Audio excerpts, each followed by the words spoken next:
ایک عورت نے کسی عالم سے پوچھا، اسلام نے ہمیں شوہر کی فرما برداری اور اطاعت کا پابند کیوں بنایا جبکہ شوہر کو ہماری اطاعت کا پابند نہیں بنایا؟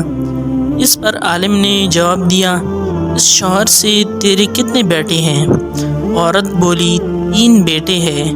اس پر عالم نے جواب دیا، اللہ نے تجھے ایک مرد کی اطاعت کا حکم دیا اور 3 مردوں کو تیری اطاعت کا حکم دیا۔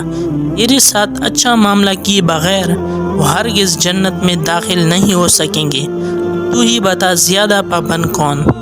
تو اس پر عورت بولی، بے شک اسلام جیسی نعمت پر اللہ کا شکریہ ادا کرتی ہوں۔